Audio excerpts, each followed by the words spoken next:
Let's start with some brain training. It's early morning. Here we go. Ready? Okay, we're going to do something called build it in your mind. So you're going to start with a visualization this morning. So you're going to build something in your mind. I'm going to tell you about how to build it, and then we're going to think about that, okay? So imagine you have, and don't use your cubes. You're visualizing, we're visualizing, okay? Imagine you have 3 green cubes, and you snap them together to make a train.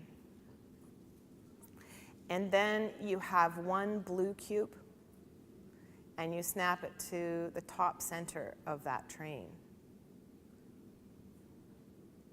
You got that in your mind? Okay, now I want you to flip the whole thing over horizontally. Now do you see it? So, is it A, B, or C? B! Good start to the day right there. Woo! That's right. Coffee's starting to work. Doesn't matter, you didn't have any sleep. It's great. So this is just a visual exercise, right?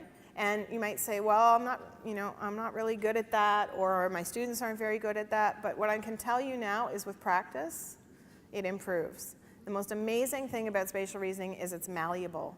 Doesn't matter how old you are, doesn't matter what gender you are, you can improve. So practice helps. And this is what we kind of hang our hats on. This is something that was generated by teachers that we work with. We call it the 3 V's. The first V is to visualize. And the second one is to verbalize, so tell a partner, so I should have had you do that, and we'll do that again in another activity. Talk to your partner about what you see, what does it look like, and then verify by building or creating or checking somehow. And what this has done is it's just slowed things down a little bit. Because what we tend to, do in a very busy classroom is we don't pause, right, for that visualization. We don't pause and say, so what are you seeing in your mind? Remember we were looking at the dots yesterday, and this is kind of that idea of, well, what are you looking at? Are you looking at 2 and 1, or 3 and 2, or what is it that you see? Do you all of a sudden suddenly subitize, you suddenly see 5? What is it that's happening there? So that's all the visualize and then verbalize, sharing it, and the verifying by building. So I'll come back to that, and we'll come back to that in the workshop as well. Okay, so ready? We're going to do it. Visualize, verbalize, and verify. So I have a piece of paper. Okay? And I'm going to fold it in half. And I'm going to put a hole punch right there. When I unfold the paper, what's it going to look like? Can you tell your partner what you visualized?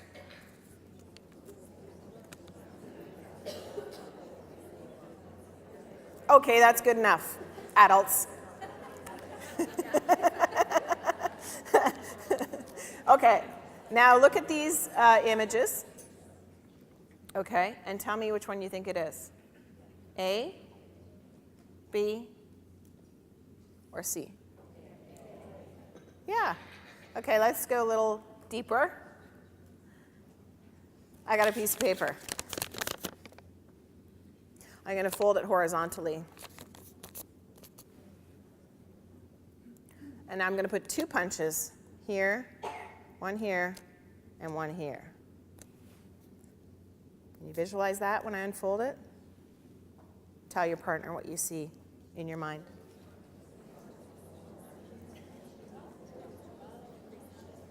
Okay? Let's see. Is it this? Is it this? Is it this? It's interesting because kids will tell you all 3 of those when they haven't had the opportunity. You can imagine, right, that they do. They think it could be any one of those for a whole host of reasons. And but with practice, very, very quickly, they become very good at this. I want to show you a little clip of a video. Yep. I'm going to put one here. Okay, so this is a diagonal fold. See that? Ooh. And one here. And one here. Hole punch has its own microphone, I think. How many holes do you think there will be when I unfold the paper? Is it going to be this one? Yeah. Is it going to be this one? Did you hear that? Is it going to be this one? That's like the third one they ever did in their So, lives. some thinking about this. Come on up and tell us your thinking. I think it's going to be this one. Why do you think that? Because if you unfold it, it's going to be 6. And there's 6 here. Yeah. And it's a square too. And So, you think it's going to be this one, but not this one. This one has 6 as well. because you put it, these 3 holes right there. Yeah. Watch your hands. And if you open it, it's open this way. It's not open. Keep watching. So it's not opening horizontally, it's opening diagonally. Isn't that sweet?